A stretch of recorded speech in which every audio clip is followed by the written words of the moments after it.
그리고 사마타 윗바사나를 해봤더니 사마타는 좋은 것 같은데 윗바사나는 제가 보는 관점에서는 안 하는 게 더 좋습니다.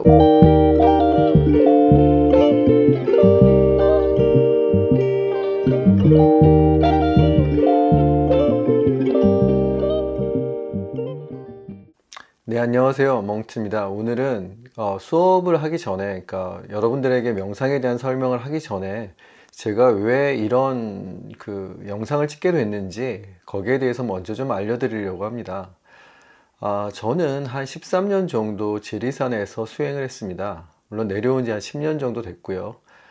지리산에서 그러니까 33살쯤에 출가를 해서 45살까지 스님 생활을 했고요. 지금은 이제 산에서 내려온 지 한 10년 정도 됐습니다. 그런데 이제 산에서 저는 오히려 저희 스승님께서 이제 글을 읽지 못하게 하셨거든요. 수행만 하라고. 일종의 이제 화두선이나 간화선에 해당하는 건데 저희는 관세음보살만 계속 찾도록 하셨습니다. 그러니까 관세음보살 화두를 든 것이었죠. 그래서 우리는 뭐 죽으나 사나 잠을 잘 때도 잠에서 깰 때도 늘 화두와 함께 살아가도록 했습니다. 그리고 늘 공부하라는 말씀을 하셨고요. 그런데 이제 아까도 말씀드린 것처럼 저희 스승님은 저한테 글 공부를 하라고 하지 않으셨어요. 왜냐하면 글 공부는 사실 여러분들도 이 영상을 보는 아마 여러분들도 일반적인 상식 정도는 다 있을 거고 그 정도의 상식이면 공부를 하는데 전혀 지장이 없다고 생각을 하셨기 때문입니다. 그래서 저한테 그냥 화두만 잡으라고 했지 오히려 제 머릿속에 있는 글은 빼내야 된다고 말씀하셨습니다. 너무 생각이 많다고요. 그런데 산에서 내려와서 이제 좀 일원화시키고 싶어서 그러니까 후배한테 이런 얘기를 들었습니다. 후배한테 이제 제가 산에서 느꼈던 거 저는 약간 고행을 해야 된다는 주의인데 고행을 해야 된다고 얘기를 했더니 그 후배가 부처님은 고행하지 말라 그러셨는데요. 고락중도라고 하셨는데요. 뭐 이런 식으로 말씀을 하셨다고 얘기를 하는 겁니다.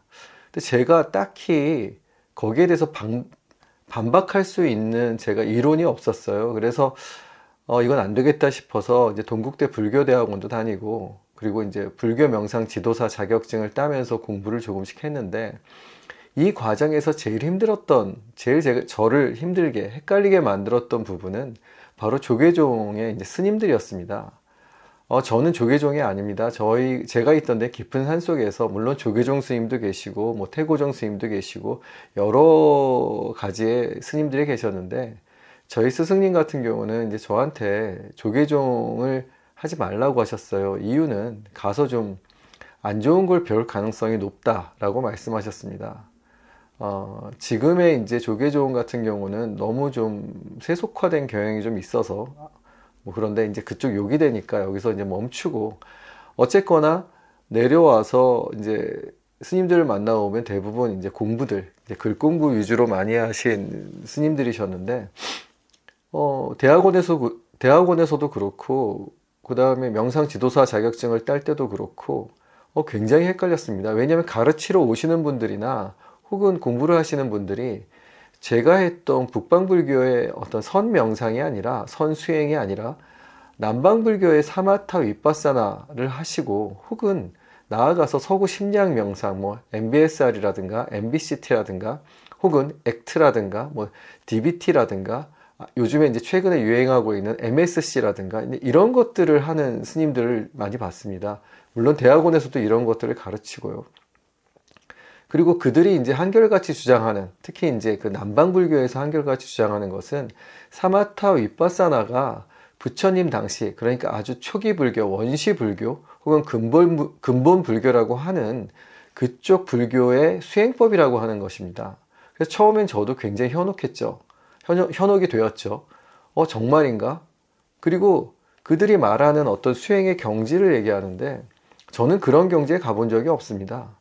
13년 동안 정말 열심히 목숨 걸고 저는 했다고 생각하는데 그래서 이건 뭐지? 이렇게 쉬운 방법이 있다면 나는 도대체 산에서 뭘 한 거지? 이런 생각이 좀 많이 들었습니다. 그래서 여러분들한테 이제 제가 겪었던 의구심, 제가 느꼈던 명상에 대한 혹은 수행에 대한 이런 어떤 생각들을 여러분들에게 좀 더 쉽게 알려드리기 위해서 이렇게 이제 유튜브를 이제 찍게 된 것입니다. 여기에 관해서 이제 글도 많이 썼어요. 그래서 저에 대해서 혹시 더 궁금하시거나 뭐 제가 쓴 글에 대해서 궁금하시면 혹시 아실런지 모르겠지만 브런치라고 하는 글을 이제 쓰고 글을 읽을 수 있는 앱이 있습니다. 어플이. 거기에 들어가 보시면 브런치 스토리죠.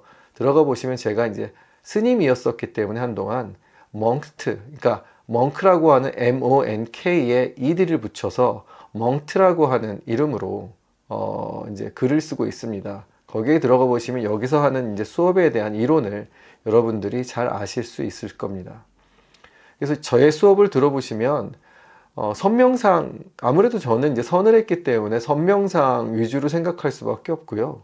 그리고 사마타 윗바사나를 해봤더니 사마타는 좋은 것 같은데 윗바사나는 제가 보는 관점에서는 안 하는 게 더 좋습니다. 오히려 나중에 이제 제가 이제 유튜브를 계속 하면서 설명을 드리겠지만 자아가 더 강해집니다. 그러니까 자아가 강해진다고 하는 것은 번뇌가 강해지는 건데, 간단하게 말씀드리면 윗바사나 명상은 관찰을 하고 마음챙김이라고 하는 사띠를 가지고 하는데, 그 관찰을 하게 되고 그 관찰자와 피관찰자가 존재하게 됩니다. 이 피관찰자가 있는 건 괜찮지만 관찰자가 존재한다고 하는 것은 사실 이 관찰자가 번뇌가 생겼을 땐 방법이 없습니다. 피관찰자가 번뇌가 생겼을 땐 관찰에서 사라지게 할 수는 있을 것 같아요. 하지만 피관찰자가 아닌 관찰자가 번뇌가 생겼을 땐 방법이 없어집니다. 그래서 저는 선명상은 사실 관찰자도 없고 피관찰자도 없이 이 두 개를 뭉쳐서 하는 방법이거든요. 뭐 내려와서 이제 사마타 윗바사나를 해봤더니 전혀 효과가 저는 없었어요. 근데 하나 효과는 내가 뭐 하는 것처럼 느껴져요. 뭔가 되는 것 같이 느껴지고 굉장히 좀 문제가 있다라고 저는 생각합니다. 그래서 저는 명상하시는 분들한테 사마타 명상은 권하지만 윗바사나 명상은 오히려 나중에 좋아지지 않습니다. 그리고 윗바사나를 많이 하시는 분들의 특징이 좀 이건 제 경험이지만 좀 이상해지는 경향이 좀 있어서 자아가 좀 강해져서 너무 고집이 세지고 이런 경우들을 너무 많이 봤습니다. 아니면은 착한 척을 많이 한다거나. 그리고 이제 서구 심리학 명상 같은 경우에는 과학적이라는 이름을 씁니다.